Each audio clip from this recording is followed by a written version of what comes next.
London, Paris, Milan.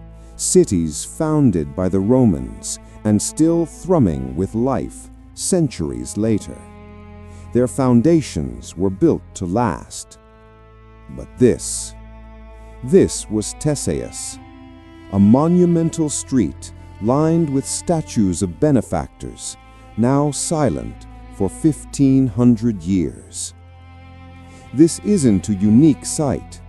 For every Roman city that survived, hundreds lie in ruin. We were all told one simple story. Barbarians came with fire and sword, and the Roman world collapsed. But that's not the whole story. It's not even the most important part of the story. The real reasons are far more complex, far more surprising, and far more relevant to our own world today. Part 1. The Golden Age.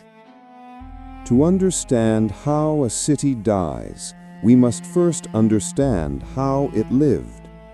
The Roman Empire wasn't just a territory ruled from Rome. It was a confederation of cities, a network. Where cities didn't exist, the Romans built them, until 2,000 of them stretched from Britain to Syria. Each city was a cell in the imperial body.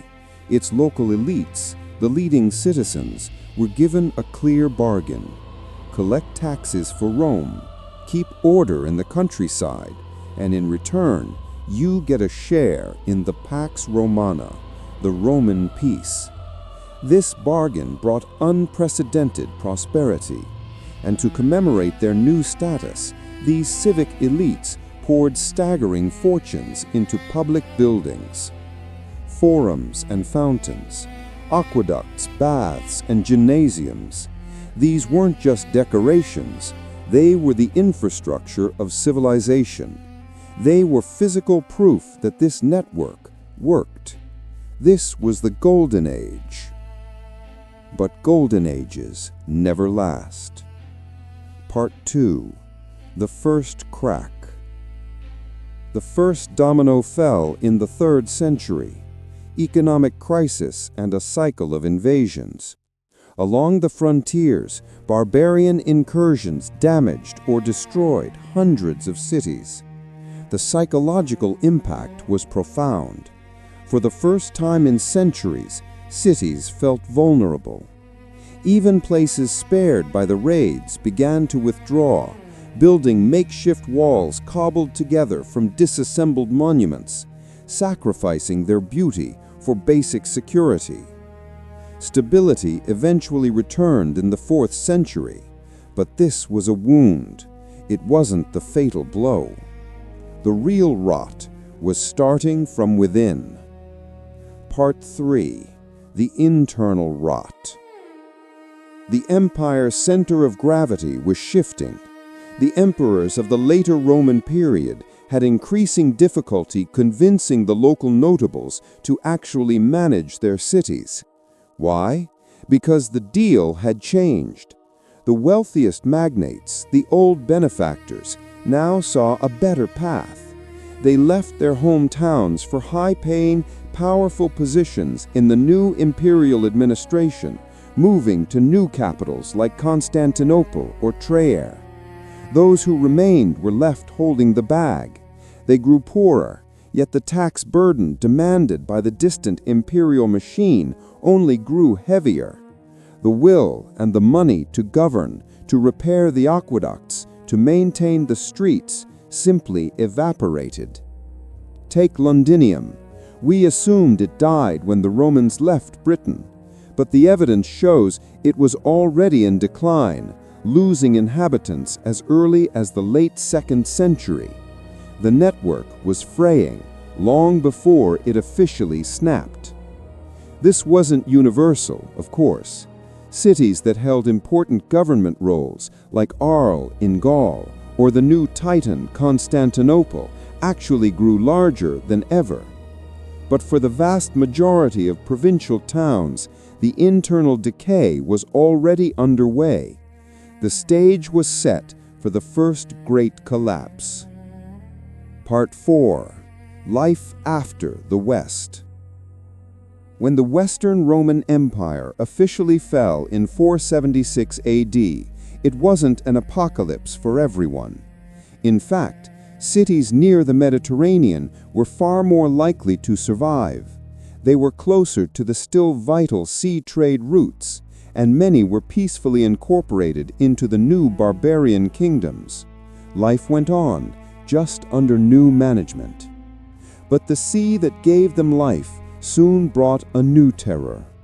In the following centuries, the Mediterranean coast became a hunting ground for pirates.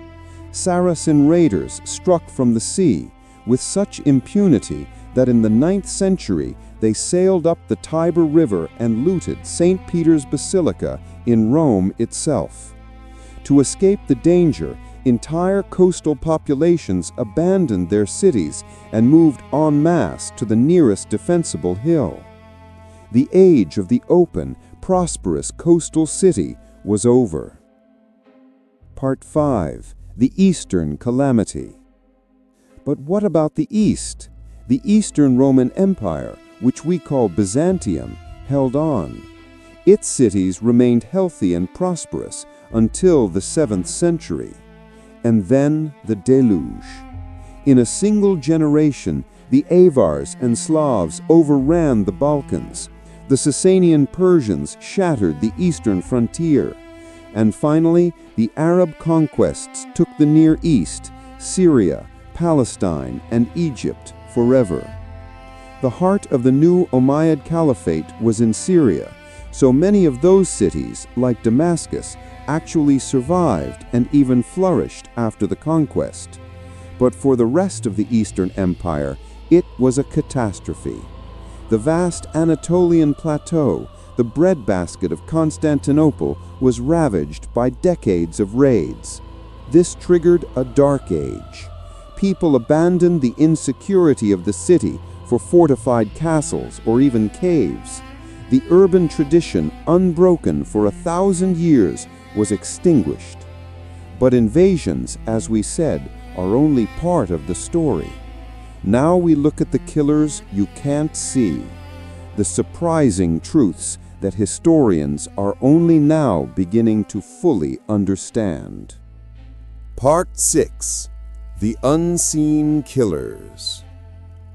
The Roman Empire rose during a period of exceptional warmth and stability, known as the Roman Warm Period.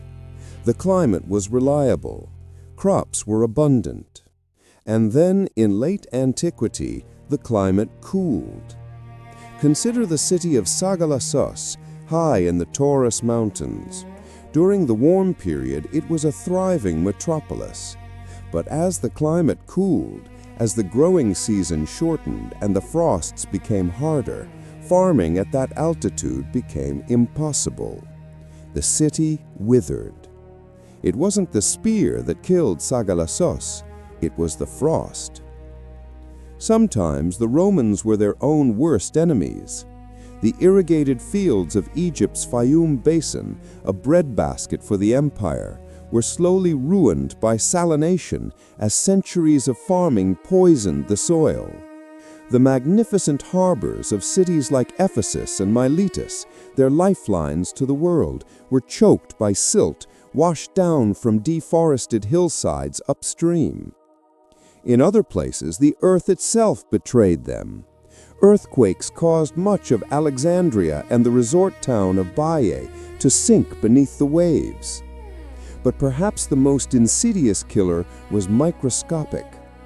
Over the centuries, the most deadly form of malaria gradually spread westward across the Mediterranean, and Roman activity made it worse.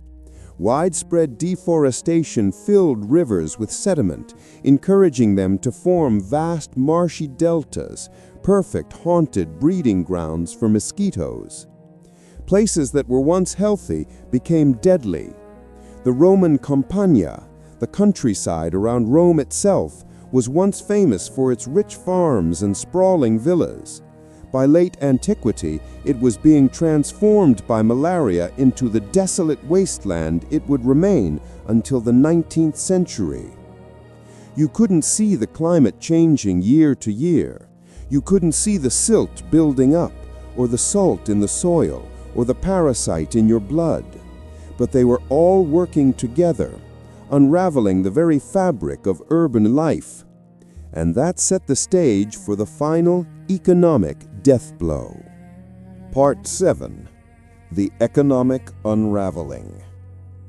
A city cannot survive if it is not a node on a network.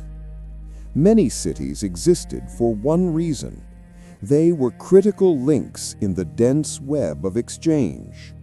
When that web tore, they were doomed. The most poignant example lies in northern Syria, on a limestone plateau. Here you find dozens of large, beautifully preserved villages, known today as the Dead Cities. In late antiquity, these villages were not poor backwaters. They were booming, supplying vast quantities of olive oil to the nearby supercity of Antioch, and from there to the world. But after the Arab conquest in the 7th century, the old trade routes changed. The new political masters reoriented trade. Suddenly, the oil from these hills had no market. The source of their wealth was gone. There was no invasion here, no plague, no climate disaster. They were simply cut off. Their reason for being vanished. And so, over a generation, the people just left. They walked away, leaving their homes, their churches, and their olive presses to the wind. Part 8. The Powerful Conclusion. Now, this silence makes sense. Thesis and the hundreds of cities like it didn't die by a single spear. They died by 1,000 cuts. They were doomed by subtle changes, a climate that turned cold, a landscape that turned hostile, a plague that festered in the marshes, a harbor that filled with silt, a trade route that moved 100 miles away. Invasions and natural disasters played their part, but the Roman city was already a hollow shell, its foundations eaten away long before the final push. It's easy to forget how fragile cities are. They are not just stone. They are sprawling networks of trade and transport, delicate webs of infrastructure, and a critical mass of people who believe in the idea of the city. When those threads are cut, when that belief fades, or when the world they were built for changes, only ruins are left behind.